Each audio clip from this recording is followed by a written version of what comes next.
What's up, guys?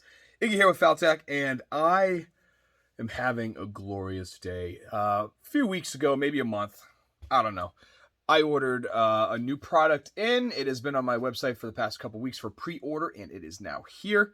And I opened the package, and it is awesome. But first of all, let's do this. They brought me stickers. I love decals. As you can see, I put them up everywhere that I have in the shop. And they sent me another patch. So if you guys are ever looking for custom patches, stickers, decals, pins, embroidery, banners, print shop, graphic design, anything like that, go to Owl and Anchor. You can Google them or go to info@owlandanchor.com. And these guys are absolutely phenomenal. America-based, American-owned. It is this place is just, it's awesome. Their website, owlandanchor.com. They hooked me up with some custom patches. Now, if you know, you know. Check these out. Yeah, that's right. Blue tape whore. That's me. I have been called worse by better people. So, here we go here. I now have in my possession 100 3.5 inch by 1.25 inch Velcro back PVC patch, or PVC patches here. And these things are freaking awesome. I am in love. So, if you are a blue tape whore, and if you rock the blue tape like I do when working on all of your builds, feel free to pick one of these up and stick it to the man. These are live on my website. I'm selling them at $10 plus shipping, and I only have 100. Will I do more? Maybe. We'll see. But right now, I only have 100, and I am loving this because they came out. Just look at that. Look how good those came out. Those are phenomenal. Owl and Anchor did such an amazing job. I am super stoked. And they were supposed to be here Friday. It's Wednesday.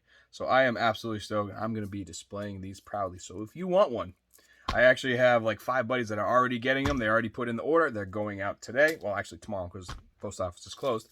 And you're getting some. So like I said, only 100 right now. We'll see about that. But if you want one, they're right on my website, right on the main page. And you can go ahead and get hooked up with it. Or if you have your own idea of something to do, go ahead and give them a shout. Tell them I sent you, and they will hook you up.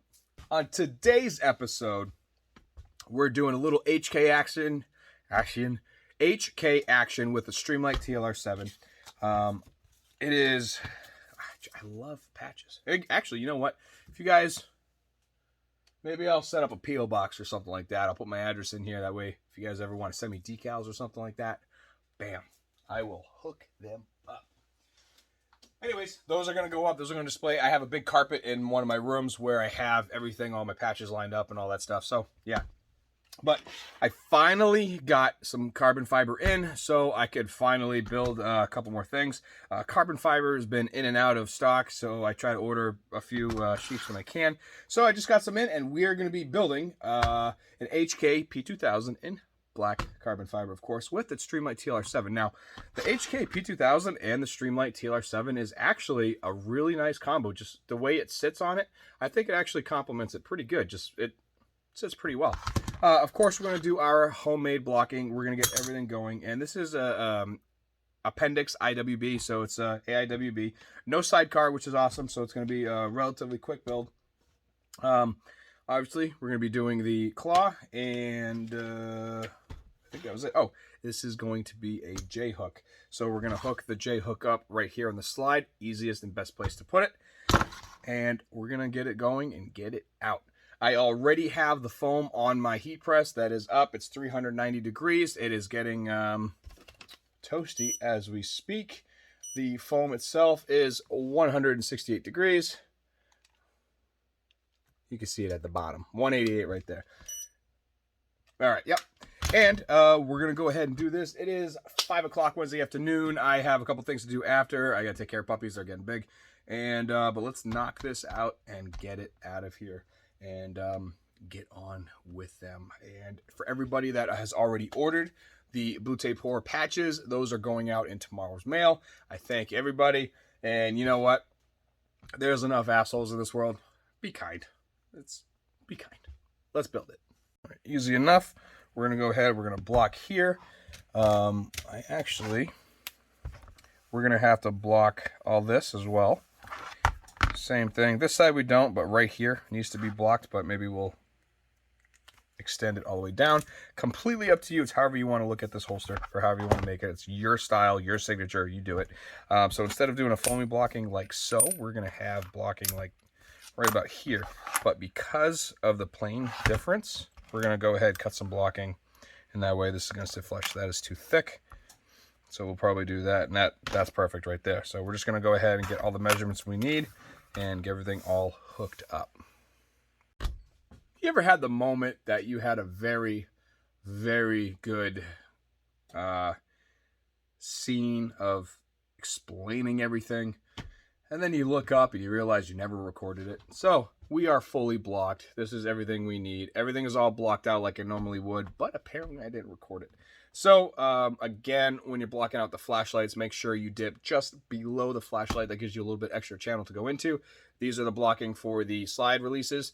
Got to have those. And then we're doing J-clip right here. The reason or the way I find where to put J-clips is I will grab the grip, figure out where my purchase ends up, and then put the grip or put the J-hook. As long as it's below my knuckles, I am fine, and that's where I want it. So that is all set. I'm going to go ahead and cut or see if I already have a retention plate out of 1/4" MDF, and then we're going to press it in the black carbon fiber. All right, cut our piece of black carbon fiber. It looks beauteous, but remember, always take the plastic off. I accidentally left the plastic on in both the oven and the foam press one time, and that was fun to clean up. So make sure you take it off. But 390 degrees at 155 seconds. This is going to go in there. I'm going to let it preheat for about a minute underneath the press without pressing it, and then it's going to go in the foam. Let's do it. All right, we are in the press. I got the foam on top. It is to keep it cold. It is cold in here, so it's to keep it warm. It is 69 degrees, so it's not that bad. It is a cold, well, somewhat cold, but it is a crappy day in New England. It has been pouring. Now, let me show you this. I am a stickler for a clean driveway. I don't know why. My father always blew off the driveway with a leaf blower, so I always do it as well. I just cleaned my yard yesterday, and I blew off my driveway yesterday, and this is what it looks like. What the hell? So this was all clean. I had green grass and a nice driveway. So, yeah, but almost all gone. And it's been pouring since Sunday, and it's now Wednesday, and I'm supposed to clean up tomorrow, which means by this weekend, everything will be dry enough so I could run the lawnmower over it. Yay. But if everything goes well, I will be done 2, 3, 4, like 6 or 7 orders by Friday. Actually, well, I'm gonna try by like tonight or tomorrow night. But quite a bit going on here. Like I said, I am swamped. I appreciate all you guys. And oh, I almost got taken for 20 grand. Well, technically not me. I almost received 20 grand for a store order.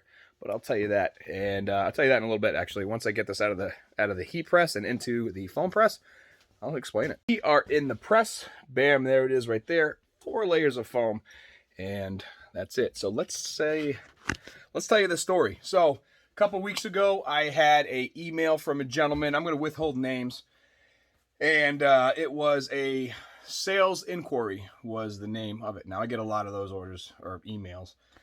So I went ahead, what do you need? Yada, yada, yada. This is my pricing, this and that, yada, yada. Okay, so this place was looking for 70 holsters, and the holsters they were looking for were $152 a piece. So it came out to $10,640 for 70 holsters. Awesome buy. Cool, let's do it. They should take me 4 days to do, something like that, 3 days. So I get all my ducks in a row. I figure out it's going to cost me $5,000 in material. I put everything in the cart. I contact mold manufacturers because I didn't have this particular mold, so I went ahead and figured out who could make it for me and the best price and their lead time, this and that. So I got all that squared away, but I didn't order anything because I never order unless everything is here.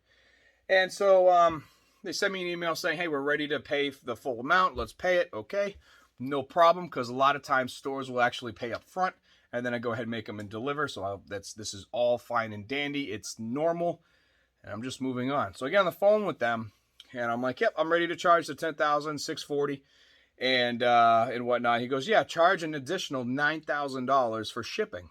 And immediately red flag. And I'm like, it's not going to cost $9,000 for shipping. They're like, oh, this is going to be for second day air, and you're going to have quite a few boxes, and $9,000 seems fair. And then add on $100 for the fee for the transport company. And I'm like, yeah, sure, why not? Let's do it. So I got the entire card information with no intention to run the card. So I got all of the card information, and then I said, look, I need billing address. So I got the billing address, and lo and behold, I was able to figure out who had the card. I gave them the call, the owner of the card, and I'm like, yeah, this is another business, by the way, in Indiana. So I gave him a call, and I'm like, hey, can I talk to the person who runs the finances of this business? And it turned out to be the owner, go figure. And I'm talking to him, I'm like, yeah, are you the owner of card ending in these 4 digits? And they said, yeah. I'm like, well, someone has your info, and they're trying to buy $19,000 worth of holsters from me. So you might want to cancel your card. And she's like, oh my God, I never would have caught it because I just spent $20,000 on a vacation. I'm like, okay. But, yeah, so then, they called me back, and I'm listening, you guys suck, stop stealing stuff.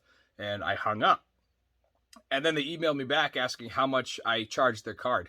Like, I'm going to actually do that. So, just kind of be aware out there. Some things are too good to be true. This was perfectly fine up until he told me to charge him an additional $9,000 for shipping, which is absolutely ridiculous. But honestly, I'm just fine, or I'm just happy that I was able to find out the card holder, had them cancel the card, and everything is all said and done, and everything's good, except for the guys behind bars. But it is what it is. So everything was all set on that end, and sadly, I am out $11,000. It ended up being $6,400 in profit. So that would have been an awesome payday. It would have been an awesome, it would have been an awesome order. But sadly, it didn't go through, and I have more orders. I used to deal with this company. Well, I still deal with them, but they used to do 150 holsters a month. So imagine doing almost $5,000 of holsters, and bam, there you go. So, anyways, just keep your head, stay on your toes, and just listen to your gut and do a little bit of research before you run people's cards, because it might not be with them, especially if it's for double the amount just for shipping. But anyways, that has a couple more minutes in the press. It is currently 5:22. It's not that bad. I got to head out and grab dinner for everybody soon. But we are going to finish this and have some fun with it. So stay tuned. You'll like it. I will. Just came out of the press. It looks phenomenal. But I'm about to go grab some pizza. This is what it looks like. Tell me that doesn't look good. Oh, does that look killer? Looking forward to cutting it up. But anyways, be back in a minute. A few moments later. All right, guys, I am back in the shop. It is now 10 o'clock at night on Wednesday. Had to, you see all this? This is dried puppy food. So if you didn't know, we had 9 puppies a month ago, and they are now getting introduced to hard food that we mixed with some goat milk. And I picked one up after, and it's all over me. But anyways, let's get this built. I'm really looking forward to this, so let's do it. And we'll set it up so we could trace where we need it to be. So, and we got back here, and we're just gonna connect the dots. And remember, this is clawed. So pretty much when you do something that's clawed, the way that the J-hook is, it is the same distance, or perfect distance if everything, all the holes will line up. So whatever holes you have here, transfer that straight down, the holes will be there. So if I'm holding right here, we're gonna have that right there. So we're gonna put this right at the bottom, which means we're gonna have one right there and one right there. So get this down like so, and then arm R, figure out where the ejection port is.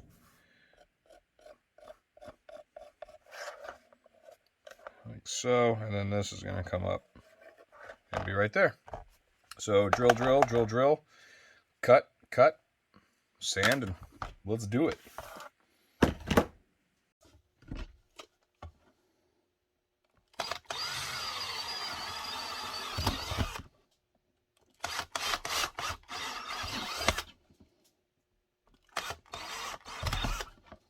When you're drilling, you only want to go through one layer. Don't push that hard. Clean your holes.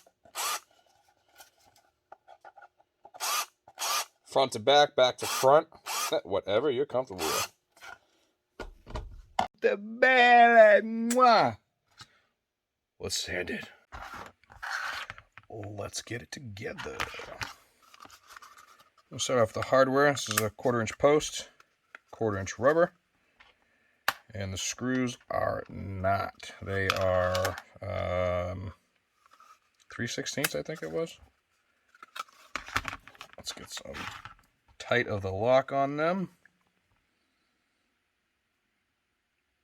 I do these ones smaller so that it sits lower to the holster, so it's closer to it.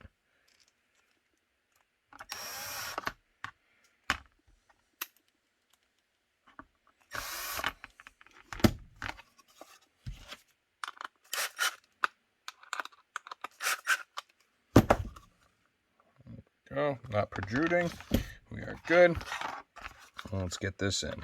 Start with 1/8 inch pass-throughs. There's many ways to mount these, but this is how I personally do it. So that, put your claw on, get your 3/4 screw. Don't tighten it all the way.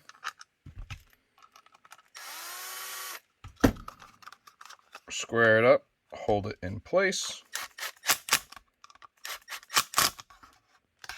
Put your rubber bushings in there, and these are 3/16. Just tighten it up. All right, so finished product.